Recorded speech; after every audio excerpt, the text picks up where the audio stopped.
भज श्री कृष्ण चैतन्य प्रभु नित्यानंद श्री अद्वैत गदाधर शिवसदि गौर भक्त वृंद। नमो धर्माय महते नमो कृष्णाय वेधसे ब्रह्मणेभ्यो नमस्कृत्य धर्मं वक्षे सनातनं। वाञ्छाकल्पतरुभ्यश्च कृपा सिन्धुभ्येव च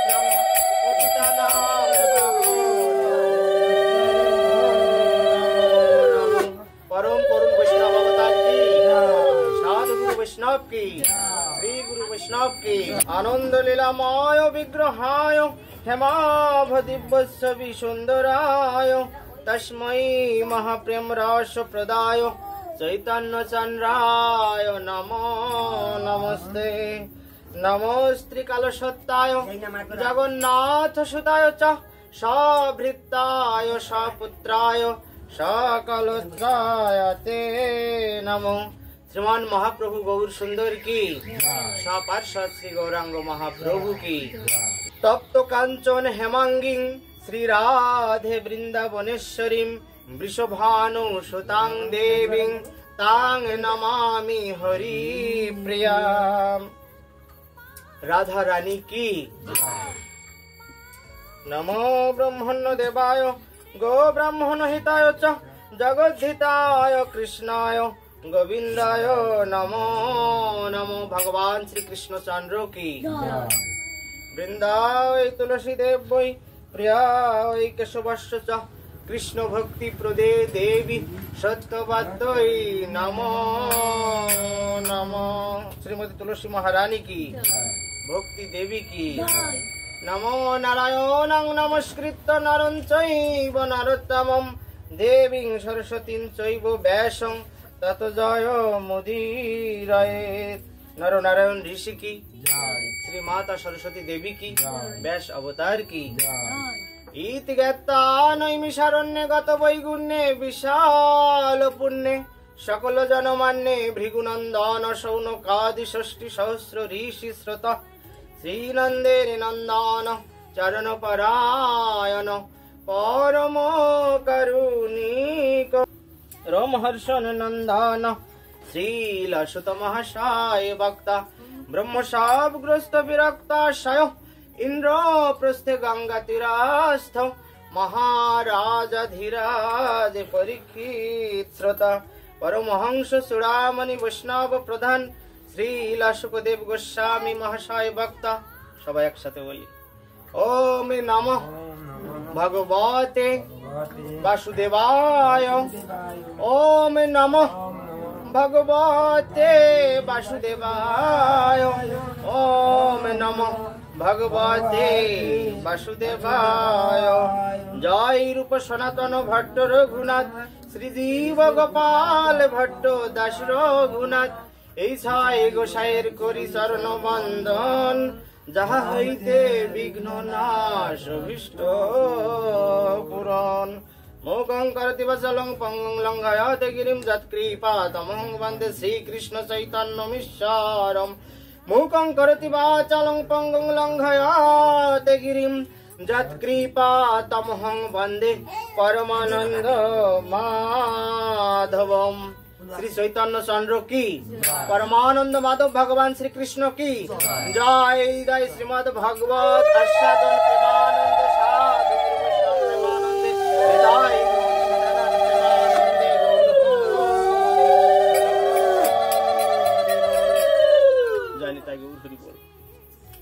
तो आज के महती भागवती सभाय गौरपद रायर बाड़ीते अनुष्ठित महती सोमवार भागवती सभाय जे उपाख्यानटी हबे श्री श्री भक्तमाल ग्रंथ थेके आपनारा सबाई श्रवण करबेन सुस्थिर चित्ते।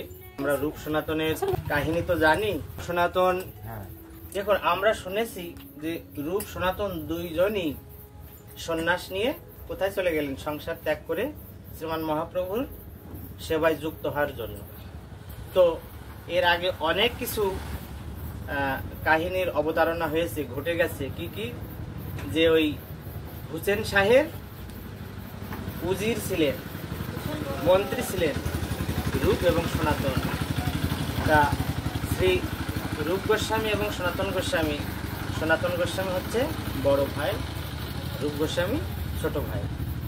সনাতন কিন্তু পরে গেছিলেন সংসার ছেড়ে, আগে রূপ বেরিয়ে পড়েছিলেন জানিতা গৌরের।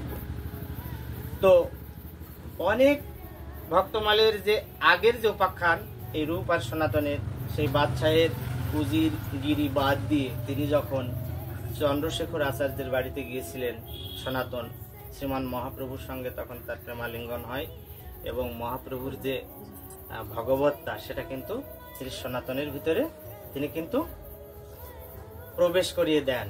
অর্থাৎ ভগবানের যে তেজ বা শক্তি সেটা যেমন দিব্য জ্যোতি বা দিব্য দর্শন দিলেন, যেমন শ্রীকৃষ্ণ অর্জুনকে যখন দর্শন দিলেন কুরুক্ষেত্রে সেই রণ প্রান্তরে, ঠিক সেই রকম আগে শক্তি সঞ্চার করলেন দেহের ভিতরে, যাতে সনাতনকে যদি আমি আলিঙ্গন করি তাহলে সনাতন যেন চূর্ণ বিচূর্ণ না হয়ে যায়, সনাতন যেন সুস্থ শরীরেই বিরাজ করেন, সেজন্য আগে শক্তি সঞ্চার করে নিলেন। এরকম আরো অনেক কিছু। তা একটি জায়গায় সনাতনকে বলছেন প্রভু, প্রভু কহে সনাতন কৃষ্ণ যে রতন ধন, অনেক যে দুঃখেতে মিলয়, কৃষ্ণ এমন রতন ধন সহজে মেলে না, বহু কষ্টে তাকে মেলাতে হয়, অর্থাৎ তাকে প্রাপ্ত করতে হয়।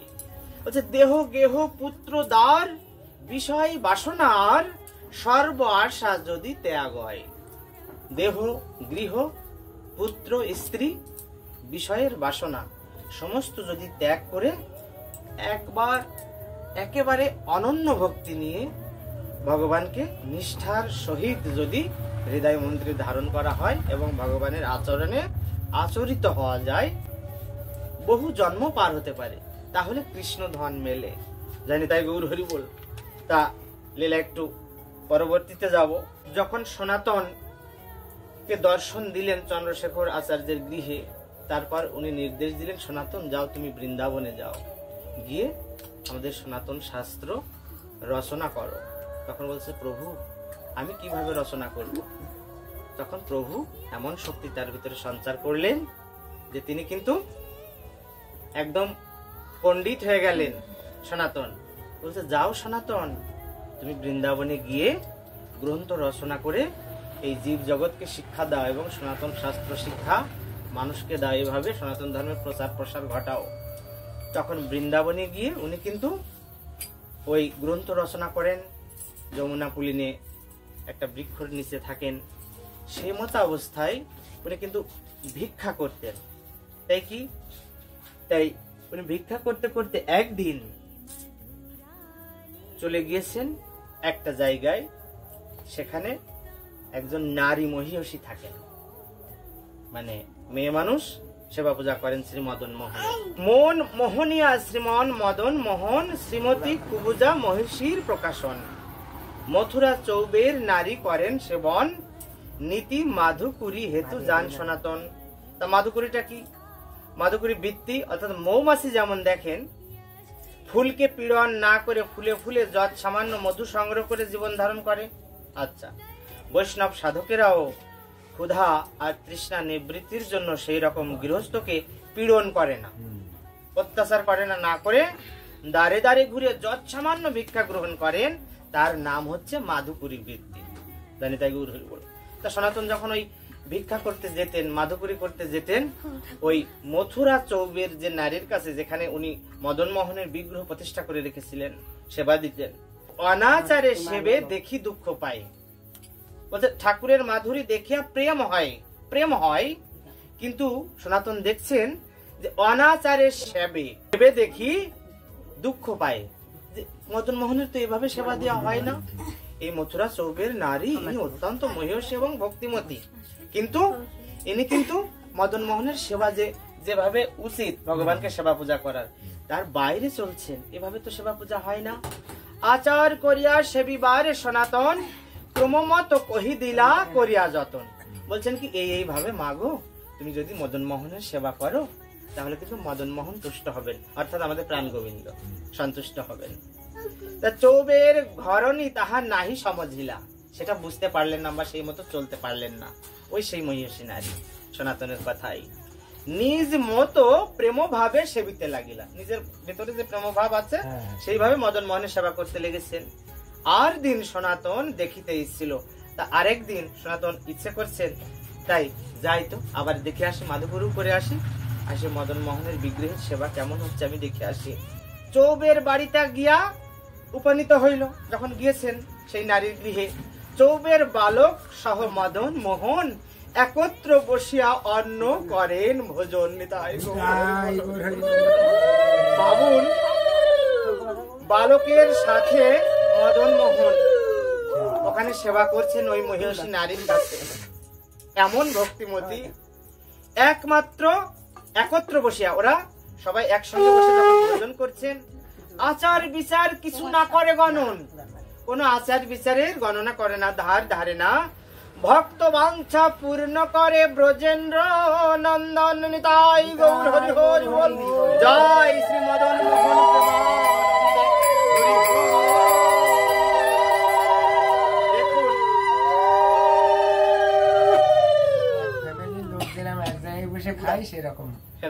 মানে ভক্তিতে কত কিছু হয়। দেখো সবাই এক থালায় পাশাপাশি বসে একসঙ্গে খাচ্ছেন, কোনো এটো কাটার বিচার তাদের নেই, ভগবান আর ভক্ত সেবা পাচ্ছেন।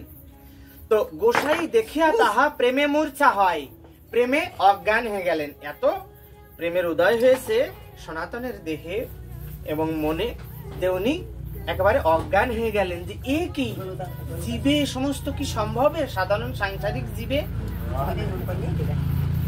চৌবের ঘরণী প্রতি স্তবন করায় গোসাই যে আপনারে অপরাধী মানি, তখন বিনয় করায় তারে করি জোর পানি।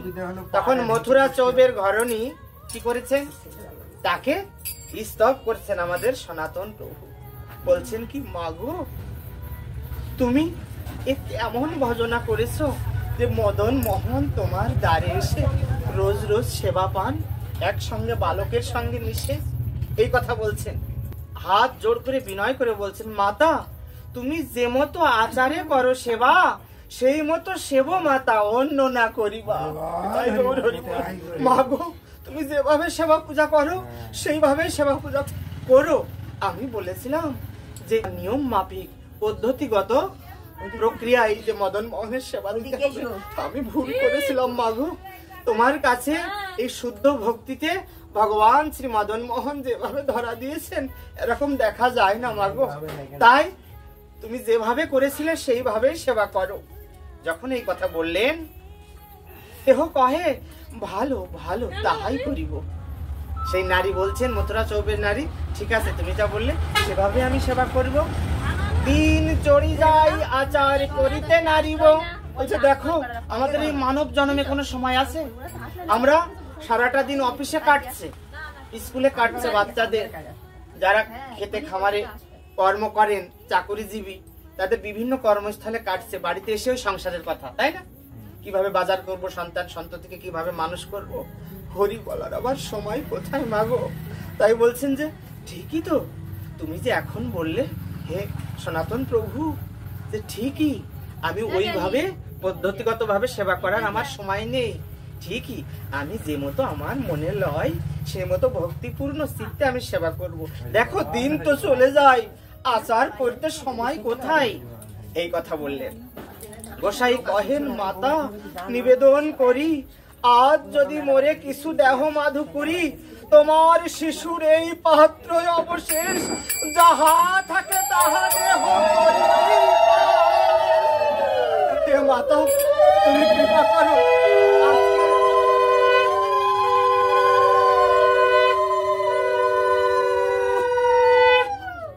তোমার বাড়িতে আমি সেবা করব, আজকের মাধুকুরি আমাকে কি দেবে মাতা জানো? তোমার মদন মোহন যে তাকে সেবা করে তাতে যদি একটু অবশিষ্ট থাকে সেই প্রসাদ আজকে আমায় মাধুকুরি দাও মাতা। এই কথা বলছেন আমাদের সনাতন গোস্বামী। তখন গোসাই পাইয়া তাহা উঠাইয়া মাতা গোসাইরে দিলা। সেই প্রসাদের যা অবশিষ্ট ছিল যখন গোসাইকে দিলেন, গোসাই পাইয়া কৃতকৃতার্থ মানিলা যে আজ আমার মানব জন্ম সফল হলো। প্রভু ভগবান শ্রীকৃষ্ণ পরমানন্দ মাধব মদন মোহনের যে অধরামৃত এই থালায় অবশিষ্ট আছে মুখের যে লালা, প্রসাদ পাওয়ার সময় লালা পড়ে না, মুখের যে এটু, সেটা আমি পেলাম। আমার মানব জনম ধন্য হয়ে গেল। হে প্রভু মদন মোহন স্বামী সুন্দর কৃপা। যখন প্রসাদ পেয়ে কৃতকৃতার্থ মানলেন, সাক্ষাৎ দেখিলাম মদন মোহনে খাইতে। উনি দেখছেন আমার সামনে মদন মোহন খেলো। মদন মোহন দেখাইলা জগৎ জানাইতে। এই জগতের সকল জীবকে জানানোর জন্য আমার শ্রীমান মদন মোহন দেখালেন যে দেখো, যদি কোনো শুদ্ধ ভক্ত জন্ম জন্মান্তরের সংস্কার বশত কোন জন্মে যদি একটু ভুল ত্রুটি করে ফেলে, তাহলে তাদের হাতে সেই বিশুদ্ধ ভাবওয়ালা অন্ন পানীয় লেজ্জ পেয় চর্বচস্য সব আমি গ্রহণ করি। আমি কোনো বিধির ধার ধারি না, আমি কোনো আচার আচরণের ধার ধারি না। দেখেছেন প্রভুর কত দয়া আমাদের ভক্তদের প্রতি। তাই বলছেন, প্রসাদ পাইয়া সাধু আনন্দে বিহবল। আনন্দে এত বিহবল হলেন, মদন তেরেতে বাস যথা অর্কলল। রাত্রিকালে স্বপনে শ্রী মদন মোহন শ্রীমন সনাতন গোস্বামীর যে কহেন, যখন বাড়িতে এসে শুয়া রাতের বেলা, ওই সময় সনাতন গোস্বামীকে স্বপ্নাদেশ করছেন আমাদের শ্রীমন মদন মোহন। কি বলছেন দেখুন, তুমি মোরে চৌবের ভবন হইতে আনি, সেবা করো দিয়া মাত্র তুলসী আর পানি। হে সনাতন, ওই যে নারীর কাছে তুমি আজকে গেছিলে গতকাল, তুমি সেখান থেকে আমার ওই মদন মোহন বিগ্রহকে এনে তোমার কাছে রেখে আমার সেবা পূজা দাও। তোমার যদি কিছু না জোটে, তুলসী পত্র, দুটি ফুল আর একটু জল তো জটবে সনাতন, তুমি তাই দিয়ে আমাকে সেবা দিও। হোতা চৌবে ঠাকুরানী প্রতি কহে হরি, সনাতনে দেহ মোরে সমর্পণ করি। আবার মথুরা চৌবের ওই নারীকে স্বপ্নে দর্শন দিয়েছেন প্রভু, দিয়ে বলছি যে দেখো, আমার কর্মভক্ত সনাতন আসবে, তুমি তাকে আমার বিগ্রহখানি তার আলয়ে সে সেবা পূজা দেবে, তাকে দিয়ে দিও। সনাতনে দেহ মোরে সমর্পণ করি, আমাকে সমর্পণ করে দিও সনাতনকে। প্রাতে সকালবেলা সনাতন হর্ষ ভরে তথা গিয়া আনন্দে গিয়েছে, স্বপ্নে দেখেছে মদন মোহন স্বয়ং আমার কাছে আসবে, আমার কি সৌভাগ্য। আনতে গিয়েছে ওই মহিলার কাছে, ঠাকুরানী প্রতি কয় বিনয় করিয়া, ওই মহিষী নারীকে হাত জোড় করে বিনয় করে বলছেন আমাদের সনাতন, মদন মোহন আজ্ঞা করিল আমারে, মনে সাধ হইল বনে বাস করিবারে। আমি তো বনে থাকি, তোমার গৃহ থেকে গিয়ে আমার মদন মোহনের সাধ হয়েছে বনে বাস করার, আমার আলয়ে যাওয়ার। তুমি কি বলছো মা? ঠাকুরানী কহে, ইহা সত্য হয় বটে, শঠের বিদ্যায় পরাগ বটে বটে। দেখো আমাদের শ্রী মদন মোহন একটা ধূর্ত, কারণ তার তোমাকে যেমন স্বপ্নাদেশ করেছে, আমাকেও কিন্তু জানিয়েছে যে তুমি ওকে দিয়ে দিও। তা শ্রীমান মদন মোহন তো একটা শট বটে, শঠের বিদ্যায় মানে ক্ষণে ক্ষণে রূপান্তর, ক্ষণে ক্ষণে বুদ্ধি যোগায়। তাই যখন তিনি ইচ্ছা করেছেন, আমারেও কহিলা যাইব অন্যন্তরে, আমার এখানে থাকবেন না আমার মদন মোহন। পূর্বের স্বভাব যে তা ছাড়িতে না পারে। পূর্বে কি স্বভাব করেছিলেন মদন মোহন বলুন তো? যখন বৃন্দাবনে ছিলেন, ব্রজে ছিলেন, সেখান থেকে মদন মোহনের স্বভাবের দোষে নন্দ মহারাজের আলয়ে থাকলেন না বেশি দিন। বৃন্দাবনবাসীকে শোক সাগরে ভাসিয়ে, তখন আমাদের শ্রীমান মদন মোহন অর্থাৎ শ্রীকৃষ্ণের বয়স ছিল কত? ওনার বয়স ছিল 10 বছর 8 মাস, যখন অক্রুর মহাশয় নিয়ে গেলেন ওখান থেকে মথুরায় কংসের ধনুর যজ্ঞ দর্শন করার জন্য। তা বৃন্দাবনবাসীকে তো কাঁদিয়ে গেলেন। তা ভগবান শ্রীকৃষ্ণ কেমন? তা তিনি এমন মোহনীয় শক্তি, এমন আকর্ষণীয় শক্তি, এই বিশ্ববাসী সকল জীব, মানুষ তো বটেই, কীট পতঙ্গ তরুলতা সবাইকেই আকর্ষণ করেন তার দিকে। যদি আমাদের সামনে শ্রীমান মদন মোহনের আবির্ভাব হয়, তাহলে আমরা কোটি কোটি লক্ষ কোটি সম্পদ আর সম্পদ, হীরা মণি মুক্তা, চুনি পান্না মোহর যা কিছু আছে, সমস্ত কিছু ছেড়ে আমরা যদি ঘোর সংসারীও হই, মনে হবে যে আমার শ্রী মদন মোহনের সঙ্গে আমি ফিরে যাই, এই সংসার যাতনা আমার আর ভালো লাগে না, এমন অনুভব হয়। তার দিকে আকর্ষিত হবে সবাই। জানি তাই গৌর হরি বল। আর মদন মোহন কাকে দর্শন দেবেন? যার বহু বহু জন্মের কর্মবন্ধন নাশ হয়েছে এবং স্বীকৃতির সঞ্চয় হয়েছে, সে ছাড়া কিন্তু মদন মোহনের ওই আকর্ষণে যাবেন না। জানি তাই গৌর হরি বল। বৃন্দাবন থেকে যখন চলে গিয়েছেন তখন গিয়েছে মথুরায়। মথুরা থেকে রমণীর আশ্রমে ঠিক বসুদেব মহাশয় কৃষ্ণ বলরামকে ভর্তি করে দিয়ে আসলেন। কোথায়? মুনির আশ্রমে, তার টোলে বা তার মঠে, যেখানে শিক্ষা লাভ করুক ভগবান আমাদের পুত্র কৃষ্ণ বলরাম। এখান থেকে যত প্রকার কলাবিদ্যা শিখুন, রাজনীতি, ধর্মনীতি, সমস্ত প্রকার সংসারের যত নিয়ম কানুন এবং প্রত্যেকটা জীবের সঙ্গে আচরণ, রাজ্য শাসন, যাবতীয় কিছু মর্যাদা, মাতা পিতা গুরুজন সকলের সঙ্গে যাতে সঠিক আচরণ হয় সেই রকম শিক্ষা আপনি সেটা শিক্ষা দেবেন। জানি তাই গৌর হরি বল। এই যে তাহলে এক জায়গায় ছিলেন আমাদের মদন মোহন, তা বলছে আগের স্বভাব তো, এক জায়গায় বেশি দিন থাকতে পারেন না, সেই জন্য এখন বলছেন সনাতনের কাছে যাবেন। প্রভু তো দূর, তো জানি তাই শর্ট এমন ভাবেও বলেছেন, কারণ অতি যারা প্রেম করেন, ভালোবাসেন, তাদের মুখে শর্ট ধূর্ত শুনতে প্রভু মদন মোহনের আমার খুব ভালো লাগে। তাই গৌর হরি বল। পূর্বের স্বভাব যে তা ছাড়িতে না পারি, টিয়া পক্ষী যথা প্রতিপালন করয়, শিকল কাঠিয়া পাখি উড়িয়া পালায়। তাই গৌর হরি বল। ভাবুন, শিকল কেটে পাখি উড়ে পালায়, ঠিক তেমন শ্রীমতী যশোদা প্রাণ পণেতে পালিলা, ক্ষণমাত্র বুকে শেল হানি পলাইলা। হ্যাঁ, একটুখানির জন্য অল্প সময়ের ভিতরেই বুকে শেল হেনে আমার যশোদা মাতাকে তিনি কিন্তু বৃন্দাবন থেকে অন্তর্ধান করলেন, মানে সরে এলেন মথুরায়। যার যে স্বভাব হয় তাহা কোথা যাবে, যাই যাও আমার তাতে কি বা হবে। একটু অভিমান সূচক আচরণ করছেন ওই মথুরা চৌবের ঘরণী। বলছে যদি যায় আমার মদন মোহন, আমার সেবা পাওয়া তার যদি ভালো না লাগে, যেখানে খুশি যাক, সেখানে যেখানে আমার মদন মোহন থাকবে সেটা শুনেই আমি সুখী হব। মানে রাত্রে স্বপ্ন দেখিয়েছে, হ্যাঁ, তারপরে আবার রাতেই চলে এসছে, সহ্য করতে পারছে না, আবেগ সহ্য করতে পারছে। তাই বলছেন যদ্যপি অন্তরে দুঃখ সহিতে না পারি, বরঞ্চ মরিব দেহ যমুনায় ডারি। তাই যমুনায় আমি দেহ ফেলে দেবো, বিসর্জন দেব, দিয়ে আমি মরবো, তাছাড়া আমার উপায় নেই। কিন্তু আমার যদিও অন্তরে দুঃখ সহ্য করতে পারছি না, বরঞ্চ আমি মরে যাব, দেহ কিন্তু যমুনায় বিসর্জন করব, তাও হয়তো হবে, কিন্তু আমার মদন মোহনের কথা আমি শুনবো। মাতার মাধুর্য গাঢ় প্রেমেরও কথন, শুদ্ধ বাৎসল্য তাহে প্রেমেরও ভৎসন। শুদ্ধ বাৎসল্য রীতি সন্তান হিসেবে ভজনা করছিলেন মথুরা চৌবের ওই ঘরণী রমণী। মদন মোহন তার ছেলে, যখন এইভাবে উনি চলে যাচ্ছেন স্বপ্নাদেশ করে, তখন ভৎসনা করছেন। কেমন ভৎসনা? মানে তিরস্কার। এমন ভাবে তিরস্কার করছেন যেন মাধুর্য গাঢ় প্রেমের কথা, মাধুর্য গাঢ় প্রেমের বর্ণনা এবং অবশ্যই শুদ্ধ বাৎসল্য, সন্তানের প্রতি মাতার যেমন থাকে বাৎসল্য রস, তাই শুনিয়া শ্রী সনাতন প্রেমের সাগরে ভাসিয়ায় আনন্দ ধারা বহে গল ধারে, মাতার আর্তনাদ করি শ্রীল সনাতনে, মদন মোহন দিয়া পড়ে অচেতনে।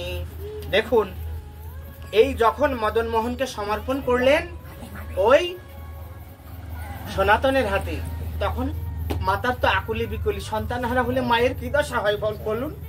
তখন এমন আর্তনাদ করছেন সনাতনকে দিয়ে, মদন মোহনকে দিয়ে পাগলিনী হয়ে গিয়েছেন এবং যেন অচেতন হয়ে পড়লেন, দেহে যেন চৈতন্য নেই।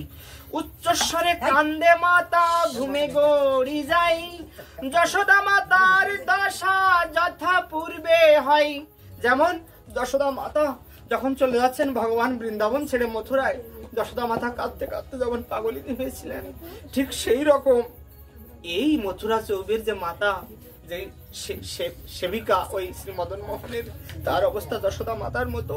সনাতন মদন মোহন যে পাইয়া আপন আশ্রমে আনে অতিরিষ্ট হইয়া। সনাতনের তো আনন্দ, মদন মোহনকে উনি পেয়েছেন, ওনার খুবই আনন্দ যে প্রভু তুমি আমার দুয়ারে এসেছো।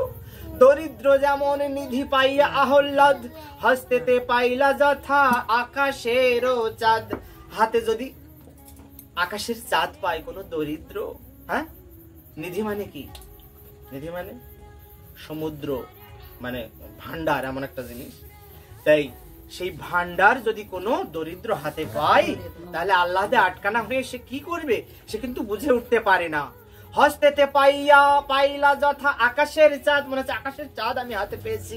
সনাতন ভাবছে সূর্য ঘাট নিকটে সুরম্য টিলা পরি, সূর্য ঘাটের কাছে সুন্দর একটা জায়গায়, উঁচু একটা জায়গায় টিলার উপরে কি করেছেন, ঝোপড়া বাঁধিল এক তৃণ জড় করি। তিনি একটা ঝোপড়া বাঁধলেন, কি পর্ণশালা বা কুড়ে ঘর, ওর ভিতরে আমার মদন মোহনকে রাখবেন সেই টিলার উপরে। তখন চুটকি মাঙ্গিয়ায় আনি আঙা করি করি, হরিষ বিষাদে সুকুমার আগে ধরি। বলছেন যে অল্প চিমটি ভর যে আটা, তাকে চুটকি বলা হয়, তাই আনলেন। আর আঙা করি অর্থাৎ ছেঁকা রুটি, এই ছেঁকা রুটি দিয়ে আটার থেকে তৈরি করে ছেঁকা রুটি দিয়ে মদন মোহনকে আমার সেবা দেবেন। তাই গুরু বল, আমরা কত কিছু আয়োজন করি না, কিন্তু আমাদের ভক্তি শ্রদ্ধা কমই বলতে হবে। আমার কথাই বলি, ভক্তি শ্রদ্ধা কম, তাই হয়তো এত কিছুতেও আমার প্রভু মদন মোহন, শ্রীমান মহাপ্রভু, শ্রীমান নিত্যানন্দ প্রভু সন্তুষ্ট হন না। কেন? যে বস্তুটা আগে লাগবে সেটাই আমার নেই, সেই ভক্তি ধন, ভক্তি দহনই নেই। সেই জন্য ভগবান কিন্তু অনেক সুপেয়, সুস্বাদু, আস্বাদনীয় কোন পদার্থ আমার হাত থেকে গ্রহণ করছেন না। আমার ত্রিতাপ জ্বালায় আমি দগ্ধ হয়ে যাচ্ছি, আমার এই সংসার বন্ধন থেকে মুক্তি হচ্ছে না, ভগবত ধামে প্রবেশ হচ্ছে না, ভগবানের কাছে উপনীত হতে পারছে না। এর একটাই কারণ, ভক্তি ধনের অভাব।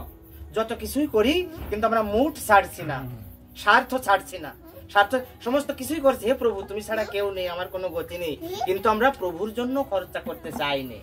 মুখেই বলি, মুখের কথা আর অন্তরের ভাবনা কিন্তু এক নয় আমাদের। এই জন্য কিন্তু শ্রীমান মদন মোহন আমাদের অক্ষির সম্মুখে সন্দর্শন দেন না, দেখা দেন না। যায়নি তাই গৌর হরি বল।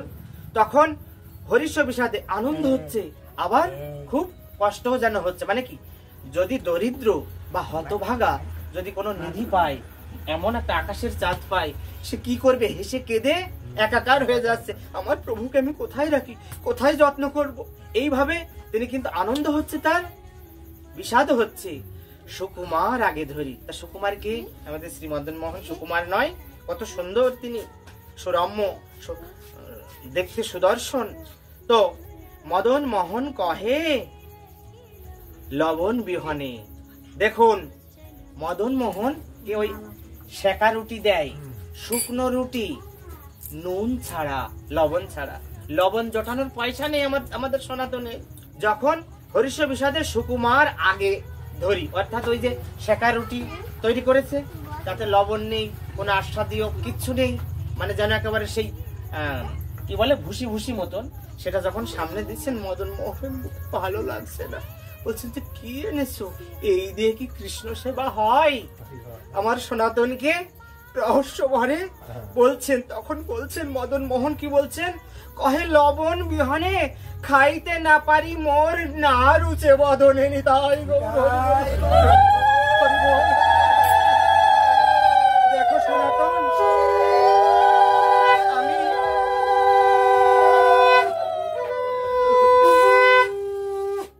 লবণ জোগাড় করে একটু সনাতন, লবণ বাদে তোমার যে রুটি এমনিতেই মুখে রোচে না, আর লবণ ছাড়া আমি খেতেই পারছি না, আমার খুব কষ্ট হচ্ছে, তুমি কৃপা করে একটু লবণের ব্যবস্থা করো। সনাতন কহে, যদি খাইতে না নারিব লবণ নিতানি, তবে মুহি কোথা পাবো? তুমি যে বলছো আমি খেতে পারবো না লবণ ছাড়া রুটি, তা নিত্য নিত্য আমি লবণ কোথায় পাই প্রভু? আমার অত ব্যবসা নেই, আমার অত টাকশাল নেই, অর্থ করি নেই, আমি অত সঞ্চয় হতে পারিনি প্রভু, আমি কি করে তোমার লবণ কিনবো? দেখুন ভক্তের কাছে সামান্য একটু লবণ শখের বিষয়, বিলাসের একটা ব্যাপার, কারণ লবণ ছাড়াই কিন্তু সনাতন আহার করেন। উনি যেভাবে যা করেন সেভাবেই তো প্রভুকে দিয়েছেন, উনি তো নিজে ভালো খান না, খান। তাই বলছেন যে তোমার মুখে ভালো লাগছে না, নিত্য নিত্য আমি লবণ কোথায় পাবো প্রভু? আর দিন লবণ মাঙ্গিয়া আনি দিল। একদিন যখন ভিক্ষা করতে গেছেন পড়শিকে বা সেই গ্রামের যে ঘরণী বা যার গৃহে গেছিলেন বলছে, দেখো আমার মদন মোহনে লবণ ছাড়া খেতে কষ্ট হয়, কৃপা করে আমাকে একটু লবণ দেবেন, আমার মদন মোহনের সেবায় দিয়েছেন। তখন এনে দিয়েছেন মদন মোহনকে। যখন এনে দিয়েছেন মদন মোহনকে, দেখুন পুনঃ কহে রুখো আঙা খাইতে নারিল। তখন বলছেন যে লবণ তো এনেছো, এই শুকনো রুটি রোজ রোজ আমার মুখে ভালো লাগে না।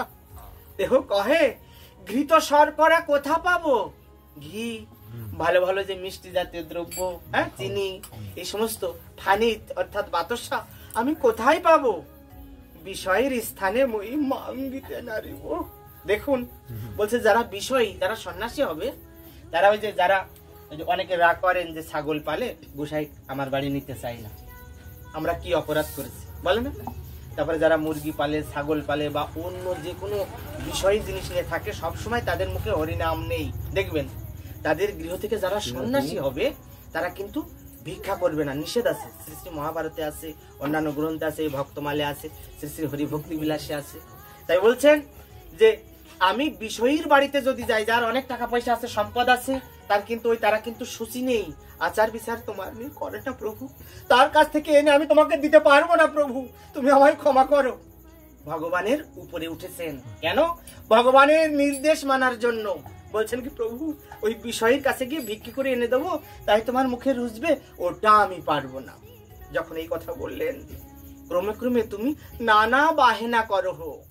তুমি রোজ রোজ আগে বললে লবণ ছাড়া খেতে পারবে না, আবারে কোন বাহানা ধরেছো যে মিষ্ট খাবে, শর্করা খাবে। আমি তো পারি না তোমার বাহানা, দ্রব্য জোগাড় করতে বাহানা মেটাতে আমি রোজ রোজ পারি না। আমা হইতে নাই হবে, চাহ করিলহ। দেখুন বলছেন যে আমা হইতে নাই হবে, চাহ করিলহ। তোমার যদি খেতে ইচ্ছা হয় প্রভু, তাহলে তুমি নিজে করিয়ে খাও।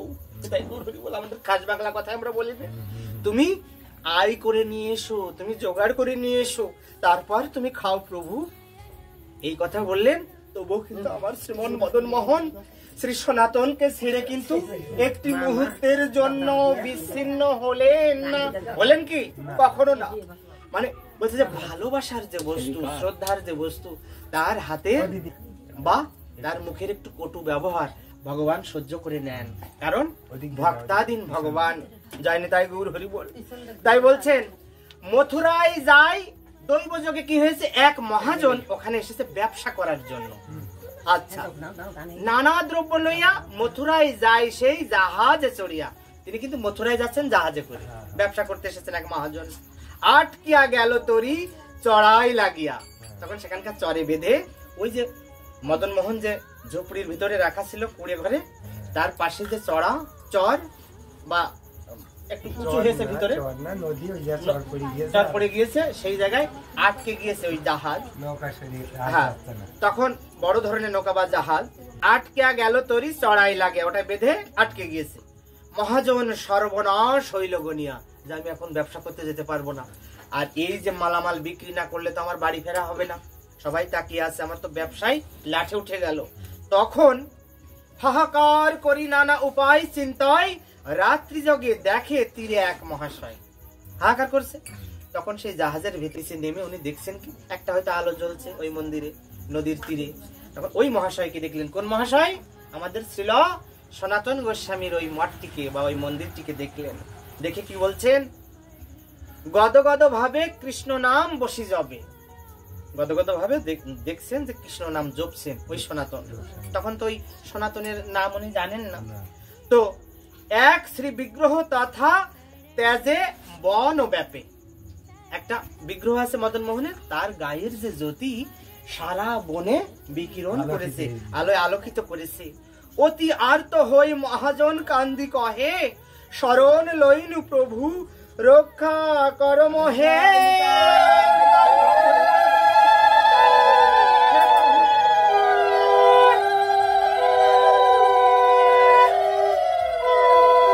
তোমার শরণ নিলাম আমি, তুমি আমাকে রক্ষা করো। আমার চড়াই দেখো, আমার জাহাজখানি এমন ভাবে আটকে গিয়েছে, আমি যদি ব্যবসায় না করতে পারি, মথুরাতে গিয়ে হয়তো আমি বিক্রি করবো, ওখান থেকে কিছু কিনে নিয়ে আসবো, তাহলে আমার কিন্তু ব্যবসায় একেবারে ভরাডুবি, বাণিজ্য আমার হবে না। তখন আমি কি নিয়ে পরের বার, আমার তার মূলধন থাকবে না, কিভাবে আমি আমার জীবন সংসার অতিবাহিত করব? তুমি আমায় রক্ষা করো, কৃপা করি সংকটে এবার করো রক্ষে, প্রতিজ্ঞা করিনি মুই কাই মনোবাক্যে, কি এবার বাণিজ্যে যত উপসত্ত হব, সমুদয় শ্রী চরণ পদ্মে সমর্পিব। কি বলছে? প্রভুর চরণে যা উপার্জন হবে, সব যা কিছু উপার্জন হবে সব প্রভুর চরণে, এই মন্দিরের উন্নয়ন কল্পে যাতে শ্রী বিগ্রহের সেবা পূজা অর্চনা ঠিক মতো হয়, আমি আমার সেই উপায় বা উপার্জনটা দিয়ে যাব। অর্থাৎ আয় বা লাভ। যখন এইটা মদন মোহনের কাছে জানালেন, ওখানে তো গোসাই বসে আছেন সনাতন, ওখানে যখন সমর্পণ করলেন ওনার মনের কথা বা ওনার প্রতিজ্ঞাটাকে যখন উনি সমর্পিত করে দিলেন ওই মদন মোহনের শ্রীচরণে, আর কি বলছেন? মন্দির নির্মাণ করি সেবার শৃঙ্খলা, করি দিয়া পশ্চাৎ করিব গৃহে মেলা। এখানে আমি মন্দির নির্মাণ করে দিয়ে যাব, আর কি তারপরে বাড়ি যাব, গৃহে গিয়ে তারপর আমি মিলবো সবার সঙ্গে। আগে মন্দির নির্মাণ করে সেবার ব্যবস্থা করে দিয়ে যাব। এতে প্রার্থনা করি মহাজন গিয়া, জাহাজে চড়িবা মাত্র চলিল ধাইয়া। যখন এই প্রতিজ্ঞা করেছেন, সঙ্গে সঙ্গে কিন্তু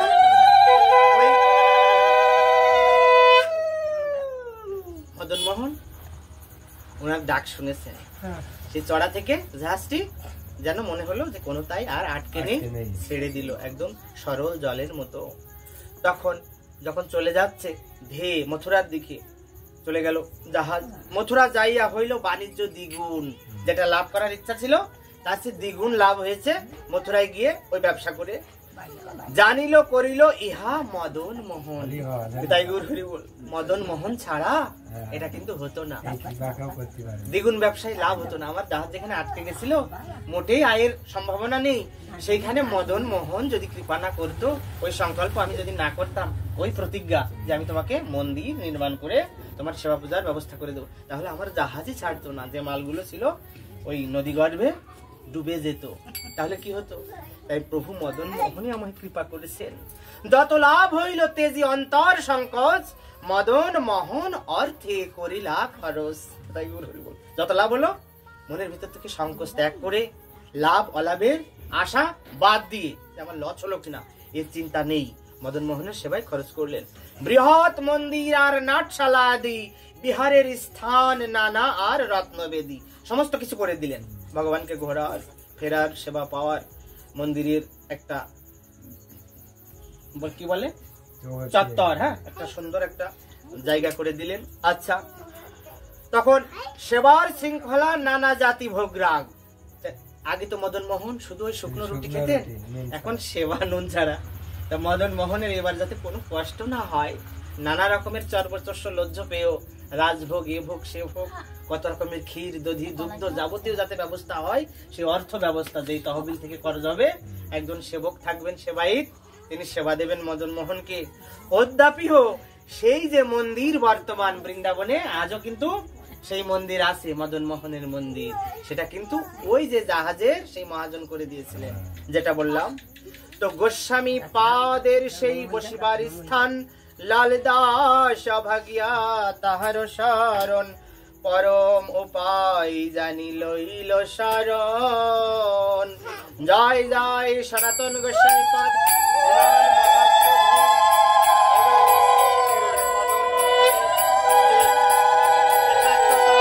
এবং সেই প্রেমানন্দাস্বাদ আনন্দে সাধুগুরু বৈষ্ণবের কৃপা আনন্দে নিতাই গৌর সেদানাথ পিতে পিতার্থে গৌর হরি হরি গৌর হরি হরি বল, নিতাই গৌর হরি বল।